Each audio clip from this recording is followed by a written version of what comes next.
Is Gill Hicks. She was one of those who was injured in the 7/7 attacks. Gill was the last person to be pulled alive from the wreckage at Russell Square, and she lost both legs. Her life was saved by medics at the scene, and she's here with her daughter Amelie, who's just 2 years old. Very good morning to both of you. Good morning. Now, we joined Gill as she met the staff at St Thomas's Hospital again, which was the first time since the attack. It's a beautiful place for me because this is where my life was saved. They made all the right choices they possibly could, that I have limbs fitted, to have the amputations in the right type of order. Just, they did everything humanly possible for me to be who I am today. To now have my child here, to say this is where Mummy's life was saved, she wouldn't be here otherwise. It's very special. What people like Matt did for me was give me back a quality of life. When I was hugging Eileen, I remembered her smell, and she still wears the same perfume 10 years on. I wasn't prepared to feel so emotional. It took me back to those feelings 10 years ago. Haven't been in that place for a long time. Well, Gill and a very chatty Amelie join us now this morning, who's just spotted herself on the screens. Gill, it's lovely to see you. Thank you so much for coming in. Lovely to be here. So what was it like? What was that moment like, going back and meeting all the people? I actually wasn't prepared for the incredible surge of emotion that came. And it wasn't through just being in the building. It was once I smelt the perfume of the lead nurse. And we hugged. And she had the same perfume on that she did 10 years ago. And that was the first lovely smell I had after such an acrid, horrible, indescribable scent that came from the tube carriage that morning.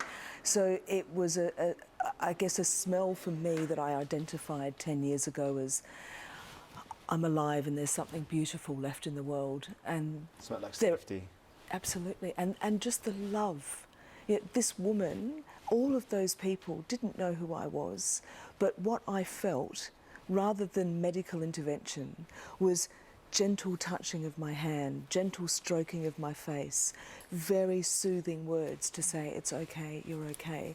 And that unconditional love is just extraordinary, absolutely extraordinary. And I really attribute that to me not harbouring bitterness and hatred as I've moved forward on my journey.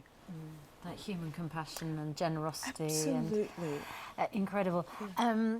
Amelie's with you now, 2 years old. I wonder if, you know, as you recovered 10 years ago, whether you thought that this would ever be possible? Never, never. Just a distant dream. I mean, the most amazing thing was that I had a life myself, let alone to even contemplate going on to create another life. And it's really sort of elaborated to me just all of those people who never gave up, who put their everything into saving my life. And that morning I was, for lack of better words or description, I was like a human baton, and I was just passed from one person to the next, and each person, whether they be a paramedic or a police officer or a tube worker, gave their all. And I think most of them actually didn't believe I'd ever survive. So every time I look at Amelie, I have to give extra thanks and even more gratitude to those people, because by saving me, I've been able to go on and create another life. We saw you as well being reunited with one of the policemen that saved your life, Andy. I mean, that must have been an extraordinary moment for you too. It was completely by surprise. So I'm very good friends with all my rescuers, and I went back to Australia just over 3 years ago, so I haven't seen these guys for a little while, and I wasn't prepared to see him, so he just turned up and there he was.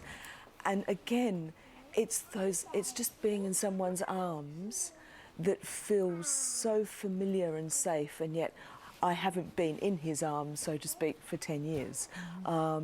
It's that connection. It's just that wonderful, indescribable connection.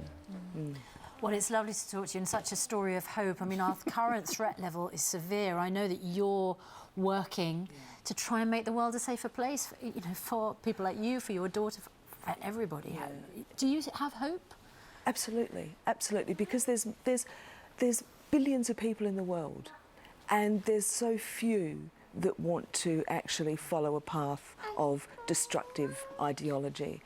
So I think we need to always focus on the masses, which are, as I'm a living fact of the brilliance of humanity. I'm here because people stepped up and loved me, and that's given me the capacity to be able to love back. I think it's fair to say you got your hands full as well. Yeah, she's a very adventurous little one, and it's absolutely wonderful to meet you. Thank you so much my for great coming and pleasure. sharing your story. Just lovely.